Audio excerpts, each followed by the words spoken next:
somebody will pass to you from me. Yeah, my Mm, right. good afternoon. This is Latoya, and today I'm going to be interviewing Mbuvi. We're going to be talking about his leadership, his style, and also leading the streets.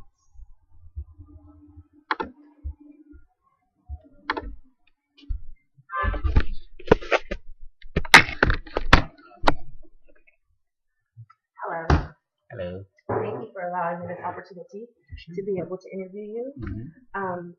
Can you give me your full name and your basically your job description here with the position and title that you hold?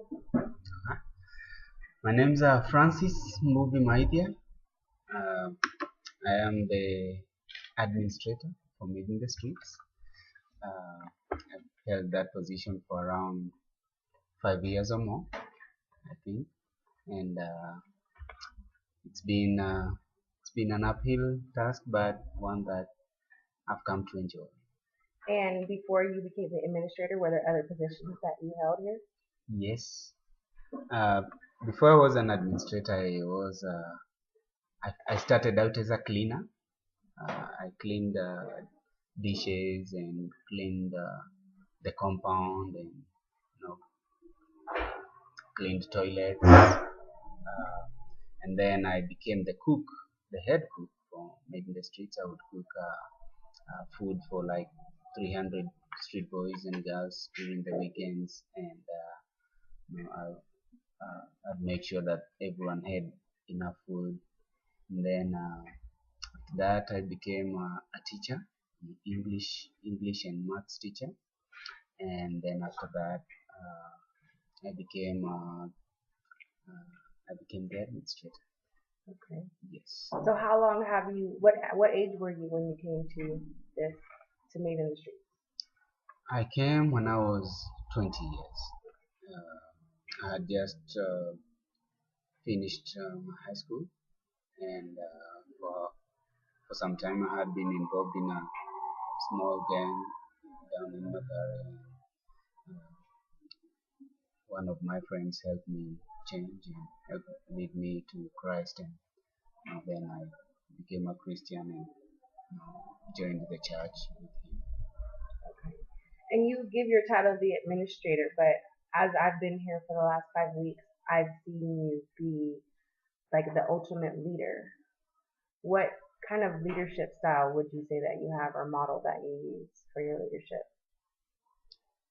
Well, I try to serve a lot, and so maybe if there is something like servant leadership, I would maybe say that's what mostly I try to focus on. Where I'm with everyone in their places, in everywhere. Listening to them, talking to them, trying to just trying to be as much as I can, everything for everyone. For everyone? Yeah, Yes, because I've noticed that you not only work with the kids, but you work with the dorm parents and the teachers and the visitors and pretty much anyone that is going to be gracing the presence of me in the street. that's right. I think that way, I found out that when I do that, it creates openness, it creates good working relation, and the people I'm working with, both students and team, are not so afraid of me, and like there is a administrator or a boss or anything like that, because if I create that, or if that's the case, then they will be performing their duties but not as well because they'll be afraid. So Yes. And um, your level of flexibility and understanding, how are you able to keep that trait and not become frustrated with all of the ups and downs? uh, I think it's an uphill, I would say it's an uphill task to balance that. And to say that I don't get frustrated, I'd be lying, because I do get frustrated a lot, both with students and team members, and sometimes even with myself, thinking, no, I should have done this, or I should have said that, and it could have helped, or things like that. But One thing I do is I get back and I ask God for help a lot because some issues I'm just too overwhelmed to even handle them. And I ask for advice even from the fellow teammates. I let them give their inputs to issues, and I may end up making the final decision, but it always helps me to know what their thoughts are and what their input is on some of these issues. Okay. And in reference to your leadership style, and like, how do you go about choosing adding someone to this organization? What do you look for when you're looking for new people to come into your organization? Uh, I feel drawn a lot to young people. Um, I think I felt that young people have a lot of potential and a lot to give and a lot of years to serve. And so most of the times when I'm looking for someone to serve, I look for someone maybe who's fresh from college or who hasn't had a lot of working experience but is willing to learn as they go, and they have the potential. And you know, when I look at that, then I see that this is someone who, when they come, they will be able to interact well with them because most of the people we're working with are teenagers, and if they are bringing a younger person, they will be able to interact well. They will know, their ups and downs, and they know all the tricks with the young people, and it will be easy to handle them, easy to talk to them, and those kinds of things. So mostly I look at younger people and who are willing to grow with us and grow with the kids. Mhm. And do you prefer for the individual to be someone that's already gone through your program, or it doesn't matter? Like if they're educated, it's one or the other. They've gone to college or they've gone through this program. Not necessarily. If they go through high school, that's good, and they've gone through some college out there, that's good. Uh, and for our students, we look at like the highest standard. How their ability to be able to lead, because we want them to be able to command some respect when they get into the teaching or the leading positions. That way, the kids won't feel like this is just our fellow student and we can do whatever we want, but someone that they will be able to look up to is someone they can listen to, someone whom they know has been through the program, knows what they go through and all of that, and has the know-how and the knowledge of doing what needs to be done. Do you provide formal leadership training for the new people that come in to Made in the Streets as far as the teachers? No, No. we Okay. don't. No, we let them learn on the job. On the top. Yes. Okay. And what is your, like, in your own words, can you give me the vision, mission, and values of Made in the Streets? Uh, my my understanding and my sight of what the vision of Made in the Streets is, uh, to have safe streets. We desire to see that uh, people can walk the streets of Nairobi and Eastleigh without being afraid uh, of, of street children. And we think that by going out to the streets and evangelizing to them and taking some to a boarding program in literacy, then we are doing that slowly. So our vision is in the future to have safe streets in Eastleigh, Mathare, and Nairobi.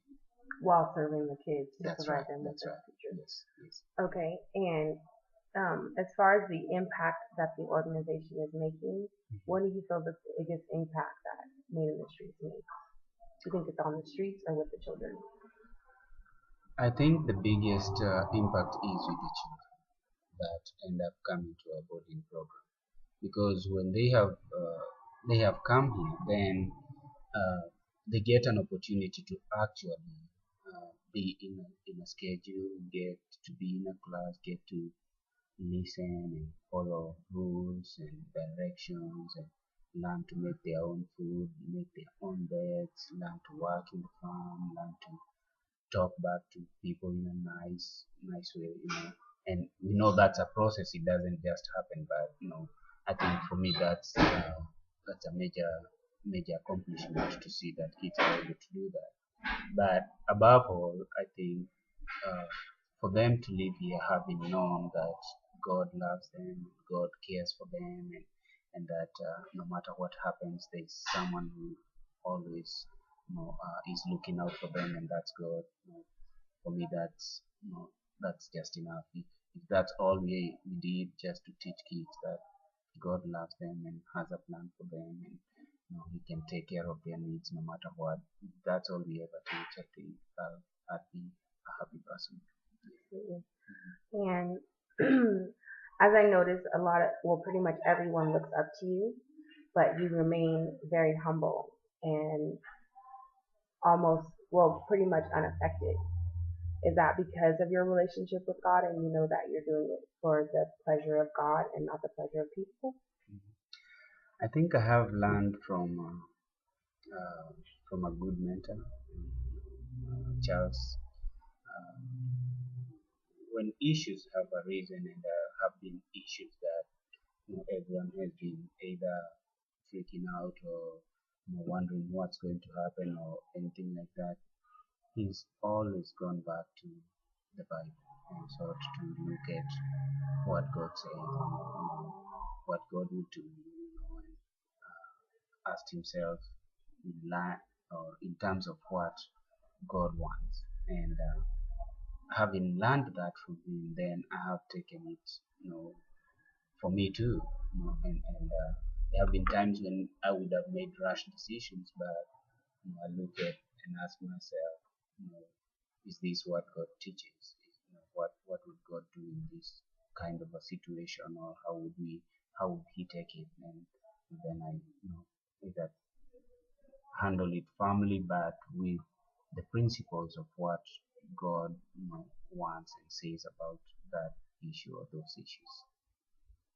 Thank you. And um, I chose this organization because I'm currently in Pepperdine for my graduate degree for social entrepreneurship and change.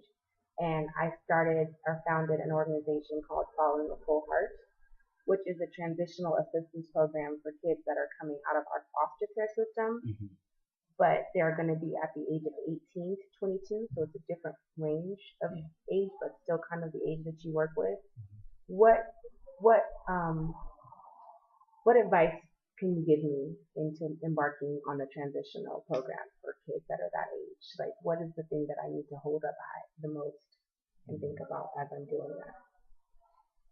Well, I think the starting point would be mostly to lay the foundation on God, and always look at uh, what God says, because I think, and I've come to find out that our inner beings, if they are at peace with themselves and at peace with God, then people will be able to interact better with others, find ways of solving issues, find ways of moving ahead and forgetting the things that may have happened to them or could have been affecting their lives.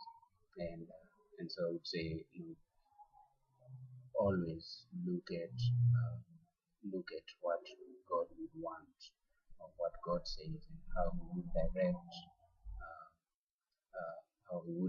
uh, people, and how He would want things done. And having said that, then the other step would be, to have some guidelines that you have. Say these are the guiding principles that I will be sticking to and following to as I seek to see these people get to the point that I desire, or, I would want. And then I think from there, then the other things will, you can work on them as you go. All into place. Yeah, that's right. Okay. And you mentioned that Charles was your mentor, who was the founder of this organization. Yes. Do you know what prompted his um, desire to start this organization? I would say some extent, yes. Um, I know that he was a principal at a computer college, in fact, a very big one, and in Italy. Okay. And he was, if it's money, he was paid quite well. But from the time I knew him, his calling was always with young people and teaching them about God. I found when I came to church, they were doing vacation Bible schools and trips to various parts of the country. So having looked at that, I think he felt his calling was on being a missionary, and he wasn't accomplishing much of that by being a computer principal, even though there were great improvements in the college during his time. Um, and when he could look at young people and see how much far adrift they were from God, I think that pained him. Because remember when I came to church, I was just a young person and I didn't know much. And he asked the guy who brought me, "I've seen this guy here for some days. Who is he?" He said, "Well, he's a guy from the streets and he's trying to reform and change and all." And he let me continue staying there. And I thought, he could have let me go at that time. And from then on, we had more young people come and join, come join church. And even when the ministry was starting, uh, he was just intrigued by the desire of seeing young people living better lives, living lives that are going to be honorable to themselves and to God and to society. I think that's what he saw and drove him towards even leaving his job so that he could reach out to young people. And I'm sure he can look back and say he's glad he did what he did, because Look at all of things. yeah, he's looked at people like me and others and say, yeah, it was worth it. So, as not only the administrator, but as an individual, just as a movie, how has Made in the Streets changed your life? It has changed my life completely. I think I would have been dead in a couple of years. Uh, from 20s, I wouldn't have lasted long. And this is because my friends that I used to go out with at that time, most of them are dead and beaten up either by mob justice or jailed or something. But because of Made in the Streets and because of the opportunity and the belief that they had in me, and they never gave up on me, I think that helped more than make my life what it is. They've given me more than my fair share of opportunities. Okay. It's interesting because I interviewed George Hmm. and he said the exact same thing, that he probably would have been dead. So not only does Made in the Streets change lives, but it also saves lives too, above and beyond. Well, God saves lives, but That's right. saves them physically. Like Yeah. he physically stated that he would probably be dead in the streets, Yeah. not just his soul being dead. So the impact is profound, That's right. just from the consistency that I've gotten from your interview and also from his interview. Yeah. So I want to thank you very much Sure. for your time. And if there's anything else that you would like to include into the interview, you have free reign to add any Yeah. additional words. Wow. Um, I want to thank you too for taking time to be with us. I know the ministry here is not easy, and we've had people come and it's been too overwhelming for them, um, and it has changed their lives. They've gone back and completely been felt that this was a life-changing ministry for them. But I think I have seen you interact uh, in a way that that has made an impact on the other team members, especially when it's come to being good and firm to the teenagers. I have heard some of my team members talk of how they saw, you didn't ask anyone to respect you, but just by the way you talked to them and the way you guided them, it helped them know that they needed to respect you without you having to ask, and you the same to them, and still maintained a good relationship with them, and that has been great. I mean, for me, I feel good when I am able to see that and hear that from my fellow teammates as they talk about people who've come to visit us. So I thank it's you for been the great. opportunity, and I definitely look forward to coming back Mhm. and being here for a longer time with the kids to be able to be even more impactful. So I thank you for the opportunity, and I feel like I've Yeah, gained a new family. you have. Yes. Yes, you have. Yes, Okay. you have. So Very good. welcome. Yeah. Thank you. You're welcome.